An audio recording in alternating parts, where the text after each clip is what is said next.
Programa Outras Palavras, um oferecimento Sindiúti MG, Sindicato Único dos Trabalhadores em Educação de Minas Gerais.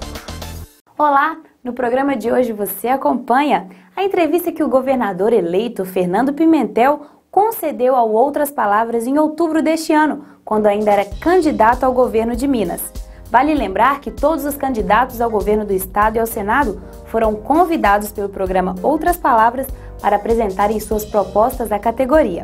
Pimentel fala sobre as dificuldades da educação, principais desafios e como será sua relação com o funcionalismo público. O Conselho Nacional de Entidades da Confederação de Educação debate conjuntura e Sistema Nacional de Educação. De Brasília, as notícias da CNTE. A coordenadora-geral do Sindiúti, professora Beatriz Cerqueira, conversa com Fernando Pimentel, recém-eleito governador de Minas Gerais.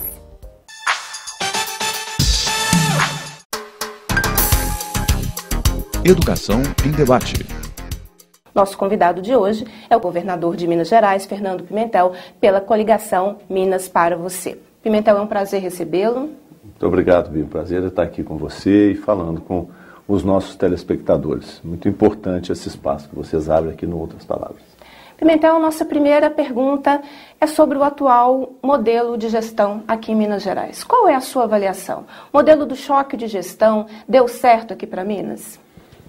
Olha, Bia, eu acho que hoje, claramente, o balanço que se pode fazer é que não deu certo. Né? Não deu certo. E eu vou até ser mais explícito com você. Eu queria que alguém me explicasse o que é essa história de choque de gestão. Porque o que a gente vê é um Estado, primeiro, endividado. Segundo, sem capacidade de investimento. Terceiro, fechado, não é um Estado democrático. Minas construiu, o modelo que os tucanos construíram nesses 12 anos, é um modelo autoritário, claramente autoritário, cerceador das liberdades civis e democráticas. Nós vemos uma imprensa anestesiada, quando não amordaçada, os movimentos sociais sendo perseguidos e reprimidos, e um tratamento ao funcionalismo público da pior qualidade. Os serviços públicos refletem isso, né? Os serviços de saúde, educação, segurança, todos pioraram. Os indicadores, todos pioraram. Então, não é um sucesso, ao contrário, é um fracasso. É hora de mudar. Eu acho que o povo de Minas está consciente disso, cada vez mais, apesar das propagandas maciças que nesses 12 anos o governo do PSDB fez em Minas Gerais, mas hoje o mineiro e a mineira, e eu tenho viajado o estado, tenho sido testemunha disso, é cada vez mais consciente da necessidade de uma mudança profunda do modelo de governo, em direção a um governo aberto, participativo, um governo democrático que dialogue com toda a população, que dialogue com os servidores públicos, que leve em conta as características de cada região do Estado, portanto também um governo regionalizado. É isso que nós vamos buscar fazer. Mas, sendo objetivo na resposta à sua pergunta, eu acho que o choque de gestão, se é que existiu, fracassou. Bom, Pimentel, vamos falar sobre educação. O que você pretende fazer para recuperar a educação em nosso estado? Considerando que hoje as condições físicas das escolas estão muito ruins, falta, por exemplo, refeitório e quadra de esporte na maioria das escolas estaduais.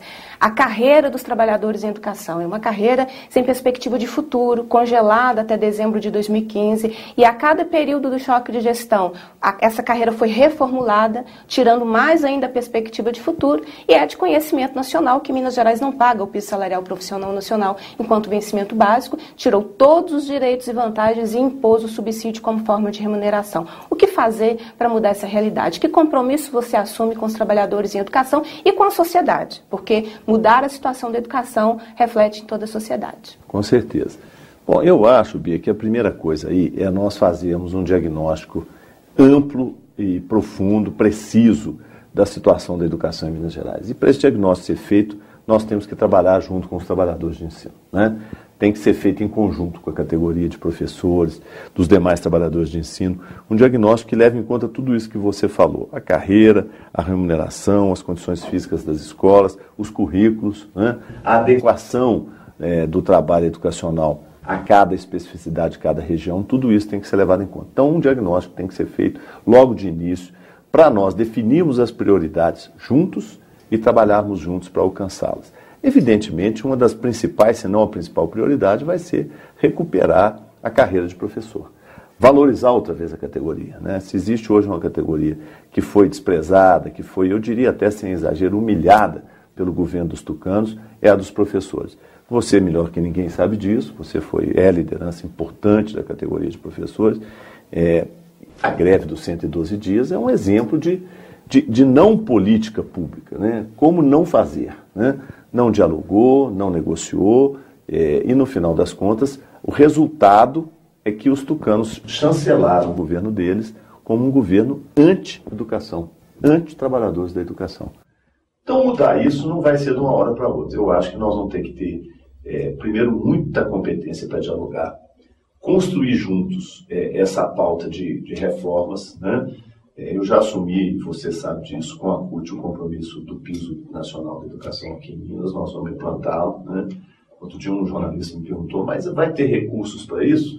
E eu respondi, tem que ter recursos para isso. Um Estado que não tem recursos para pagar o piso não merece o nome de Estado, não merece o nome de governo. Então nós vamos buscar esses recursos e vamos conseguir fazer. Se não pudermos fazer de imediato, vamos planejar e vamos alcançar. Isso tudo tem que ser feito junto, tem que ter uma mesa permanente de diálogo com a categoria, com os professores, para a gente fazer o diagnóstico, traçar as prioridades e perseguir um projeto estadual de educação que recupere a carreira e recupere a qualidade do ensino, que hoje está deteriorada. E não é culpa dos professores, ao contrário, eles se esforçam. Se nós ainda temos algum resquício de educação de qualidade em Minas Gerais, é porque os professores trabalham, se esforçam nessa direção. Eu tenho me reunido com a categoria e tenho visto o enorme esforço que os professores fazem para, com esses salários aviltantes que se pagam em Minas Gerais, prestarem um serviço adequado para os alunos. Nem sempre conseguem, mas se esforçam para isso. Então, recuperar a carreira, pagar o piso nacional, recuperar as condições físicas das escolas, discutir os currículos, tudo isso vai fazer parte de uma pauta de trabalho que eu quero crer que não será minha, nem do governo, mas será da categoria como um todo, e até dos próprios usuários, que são os alunos e os pais de alunos. Vou falar agora, Pimentel, sobre juventude. Hoje, o Estado de Minas Gerais tem um programa que se chama Reinventando o Ensino Médio, que, diferente das peças publicitárias, não trouxe nenhuma inovação ao cotidiano da escola. Por sua vez, faltam mais de 1 milhão de vagas no ensino médio. Se todo mundo quisesse estudar em Minas Gerais, não encontraria vaga para se matricular. E o próprio ensino profissionalizante, o Estado não tem rede própria de ensino profissionalizante, ele transfere para a iniciativa privada e numa quantidade de matrículas muito inferior ao que é a demanda do Estado. E programas sociais como Poupança Jovem, que deveria ser um estímulo para o jovem terminar o ensino médio, só atinge hoje 9 municípios dos 853 municípios mineiros. Então, o que você pensa fazer para essa juventude que está aí clamando por políticas públicas, que foi às ruas em 2013 com cartazes pedindo mais saúde, mais educação, ou seja, mais Estado na vida dela. E aqui em Minas o que nós temos é menos Estado na vida do cotidiano, né, das pessoas. Quais são suas propostas? Isso, pegando o final aí, menos Estado e um Estado de pior qualidade, né? É menos Estado e o que sobrou é um Estado de pior qualidade do que no passado. Os tucanos conseguiram essa proeza, eles pioraram o serviço público. Onde eles não extinguiram, pioraram. Essa é a verdade, você disse muito bem aí nessa sua rápida descrição da questão da juventude. Eu acho que nós temos que ter uma preocupação enorme com essa questão. A juventude é o futuro do nosso Estado, é o futuro do país. O governo federal tem se esforçado nessa direção, mas não encontra nenhum respaldo, nenhuma parceria nas políticas públicas do governo estadual até esse momento. São 12 longos anos dos tucanos. Eles não construíram em Minas nenhuma escola técnica estadual, né? O governo federal fez milhares, centenas de escolas técnicas no Brasil inteiro, abriu milhares de vagas, né? Agora tem o Pronatec, que é um curso, que é um sistema montado junto com o Sistema S, também com milhões de vagas para o ensino profissionalizante, e Minas nada nessa direção. As políticas especificamente para a juventude, que você mencionou, Poupança Jovem, que eu quero até fazer um reconhecimento, que é uma ideia generosa, né? De você ter uma poupança para o jovem durante o período que ele está na escola, que ele pode resgatar no final. Só que ela não funciona, porque atinge 9 municípios dos 853 municípios que Minas tem. Então, tudo isso mostra um quadro de um grande simulacro, né? O que foi feito nessa área, como nas outras do governo do Estado, foi construir uma realidade que não é verdadeira, que é virtual, que é só da propaganda, enquanto a vida do povo mineiro, a Minas real, padece das maiores dificuldades. Bom, reformar isso, como você me perguntou na primeira pergunta também, eu volto a dizer, vai envolver uma capacidade muito grande da gente dialogar. Dialogar com os servidores, dialogar com a população em tese beneficiária desses programas, dialogar com a classe política, porque nós vamos precisar de apoio da Assembleia Legislativa, dialogar com o mundo empresarial também, porque de alguma forma eles são beneficiários de um sistema educacional de qualidade, né? As empresas querem um sistema educacional de qualidade, e desta forma construir uma plataforma que permita sair desse impasse. Eu sou otimista, eu acho que nós temos um Estado com um potencial enorme do ponto de vista de recursos humanos, mesmo com os professores desvalorizados como estão, e você conhece bem a categoria, porque você é da categoria, nós temos talentos maravilhosos no meio dos professores. Tem que ser aproveitados, tem que ser estimulados, tem que ser trazidos para dentro da atividade pública de uma maneira diferente do que foi até hoje. Tudo isso somado nos dá um quadro de possibilidades muito grandes. Mas para isso, nós vamos ter que estar juntos o tempo todo, governando juntos. Eu acho que esse é o segredo para a gente recuperar Minas Gerais. A tarefa é de recuperação. E para fazê-lo, nós temos que trabalhar juntos. Vamos falar sobre participação popular. Nós estamos no estado, Pimentel, que as lutas sociais são criminalizadas. É sempre a repressão, o aparato repressivo do Estado que aparece quando nós estamos fazendo aí as lutas sociais. É um governo que não tem espaços de participação, não tem conferências, congressos, enfim, não tem mecanismos em que diretamente a população possa falar e possa ser ouvida. Quais são suas propostas em relação à participação popular e na relação com os movimentos sociais aqui em Minas Gerais? Olha, Bia, eu acho que não só em Minas, mas no Brasil inteiro, há uma evidente vontade, um evidente desejo de participação, de aumentar a capacidade do cidadão de participar do processo de tomada de decisões, né? De ser protagonista, de ser agente, de não ser apenas um ser passivo que de 4 em 4 anos é levado a votar nesse ou naquele candidato, nesse ou naquele governo. Isso ficou evidente nas manifestações do ano passado, no Brasil inteiro, e com muita força aqui em Minas Gerais. E isso coloca em xeque, na minha opinião, esse modelo tucano, esse modelo do PSDB, que absolutamente não tem nada a ver com participação popular. Ao contrário, é um governo centralizador, autoritário, e eu diria, como você observou bem, chega a ser sectário no combate aos movimentos sociais e no combate às reivindicações que vêm da população. Isso tem que mudar. Então, um modelo novo implicaria, a primeira coisa, reconhecer o lugar da população, dos sindicatos e dos movimentos sociais na construção de um governo. Ou seja, o lugar, na minha opinião, significa estar junto com eles. Então, nós temos que criar fóruns abertos de participação. Na minha opinião, eles têm que ser regionalizados, né? Você tem que ter fóruns para cada região, em que o governo se sente com as categorias profissionais e com os movimentos sociais para traçar as políticas públicas adequadas.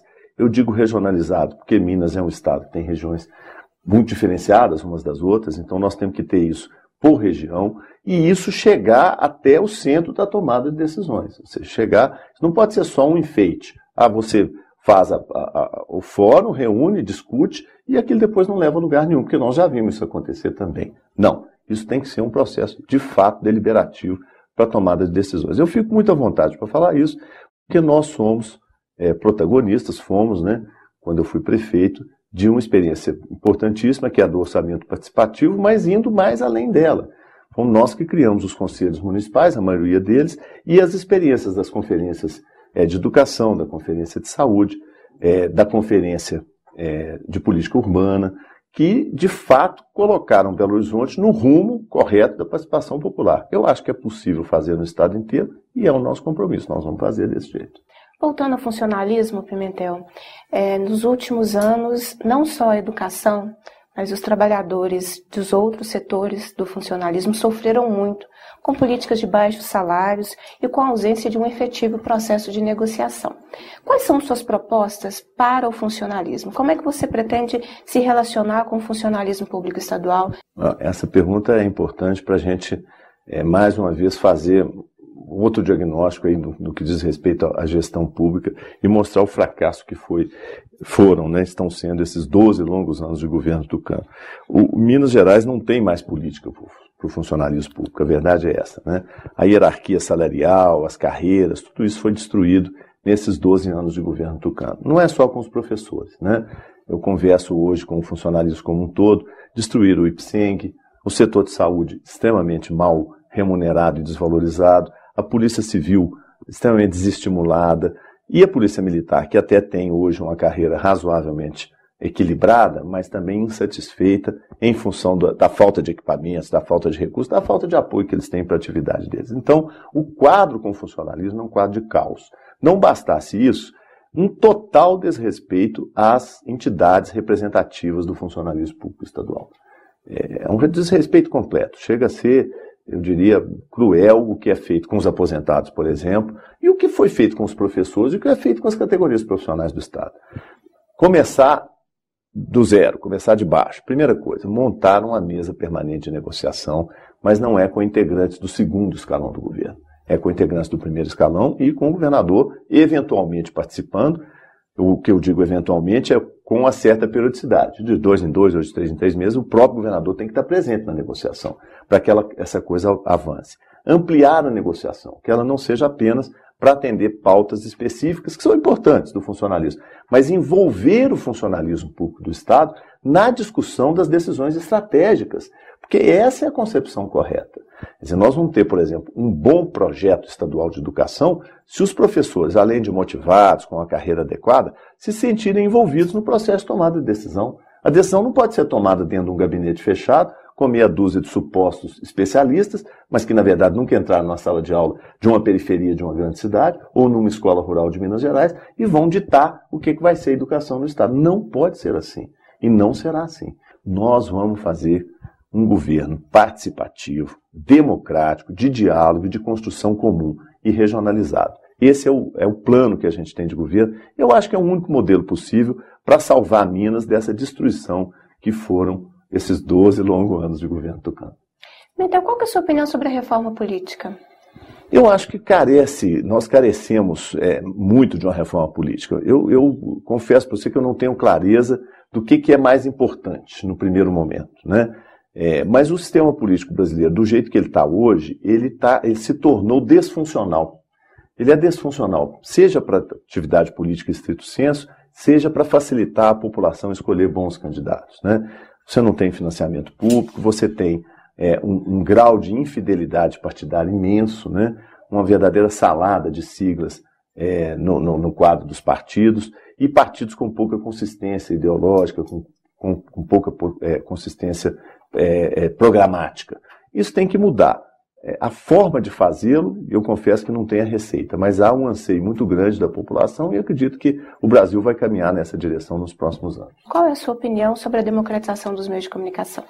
Pois é importante, né? É importantíssimo. Aliás, eu quero crer que aqui nós estamos falando de um veículo, esse sim, democrático, né? Um veículo que fala a verdade, que não é submetido a nenhum tipo de artificialismo e a nenhuma pressão econômica que a gente sabe que a mídia, a grande mídia, a mídia tradicional tem.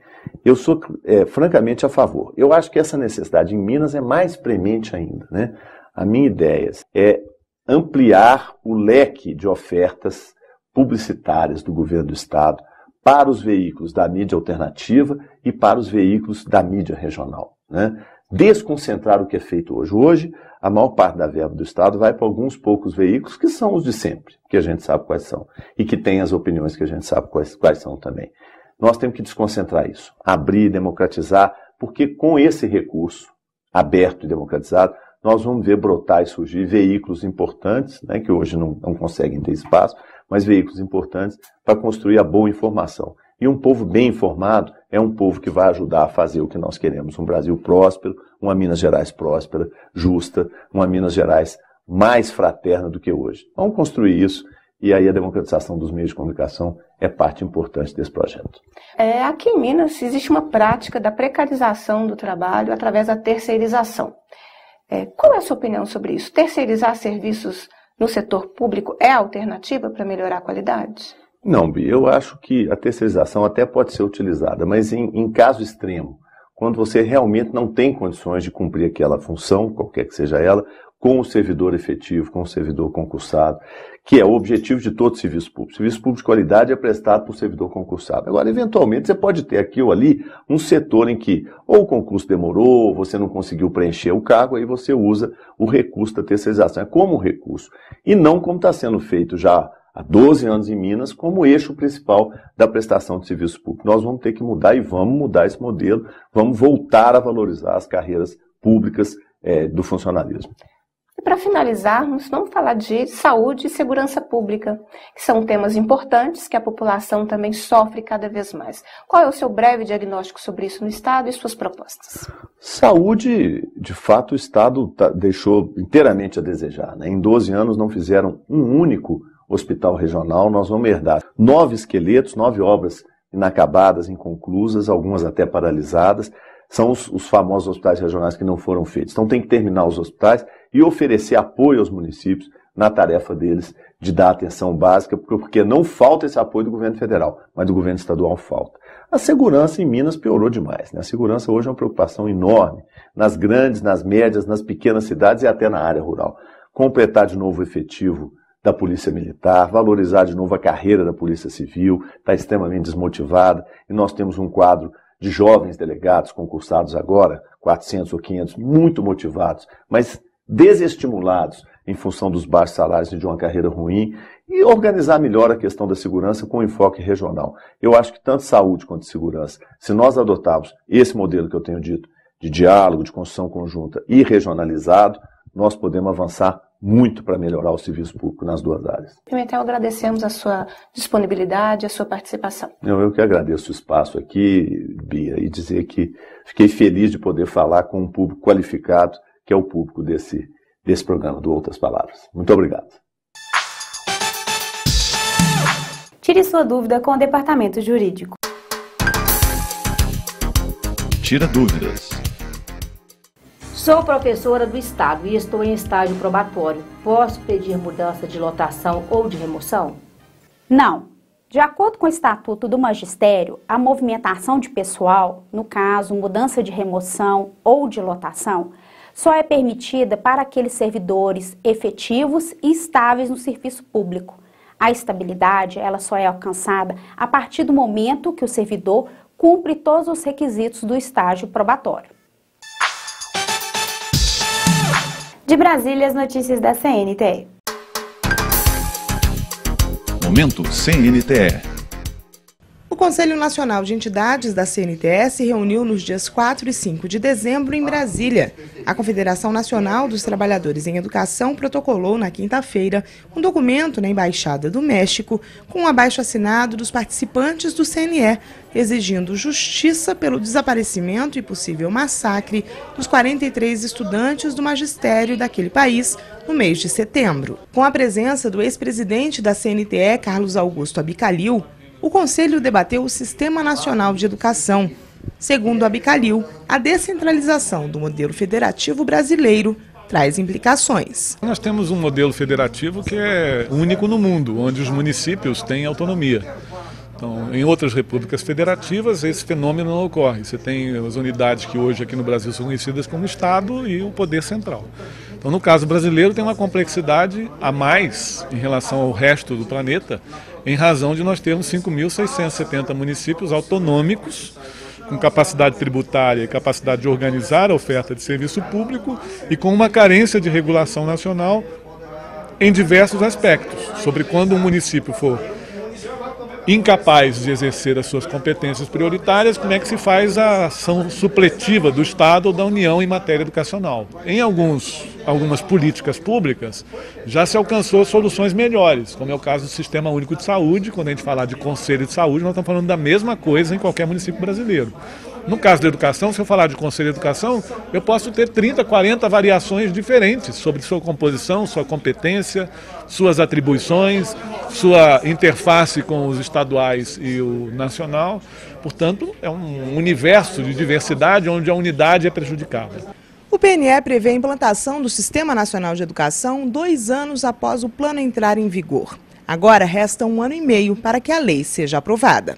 O assessor da CNTE, Eduardo Ferreira, apresentou uma análise sobre o projeto de lei que cria o sistema e ressaltou a urgência do debate. A maior dificuldade é a gente confluir os interesses das 3 esferas administrativas. Então a gente tem União, Estados e municípios, além do Distrito Federal, com as suas atribuições de sistemas educacionais, e eles precisam de alguma maneira ceder alguns pontos e a gente caminhar todos juntos em direção a um projeto nacional de educação. E qual o grande objetivo desse projeto? É diminuir as desigualdades, que são grandes ainda no nosso país, e caminhar para que a gente tenha uma escola pública de qualidade, com valorização salarial e profissional de seus trabalhadores.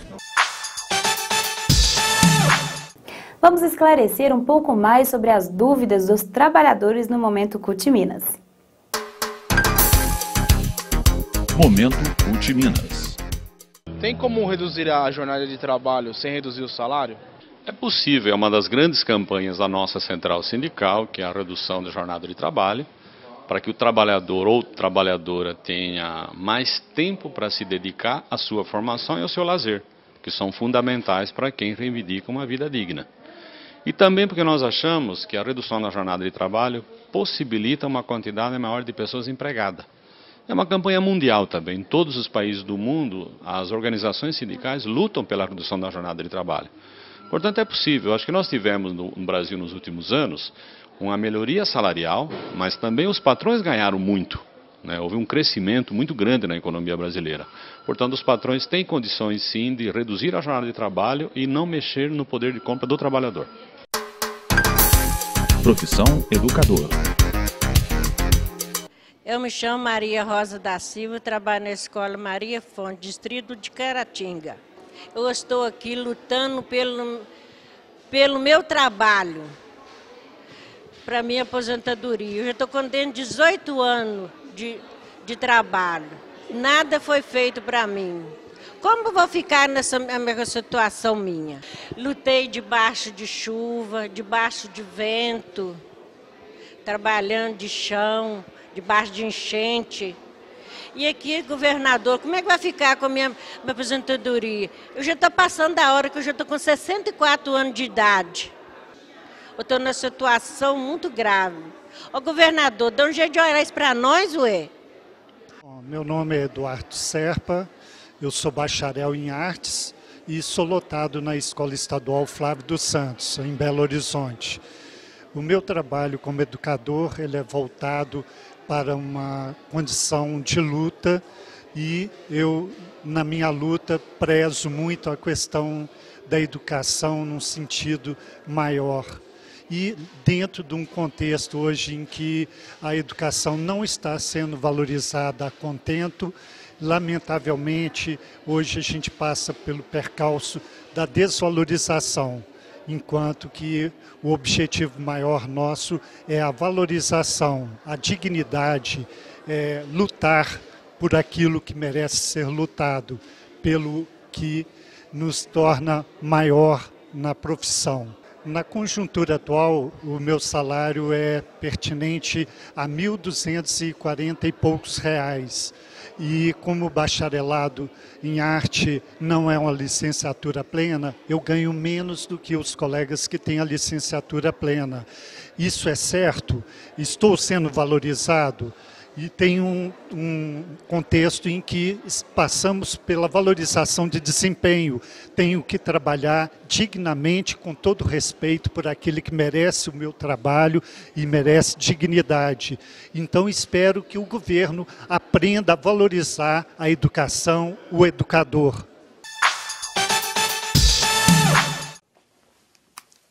Oi, eu sou comediante e muita gente me acha engraçado, mas o assunto agora não pode virar piada.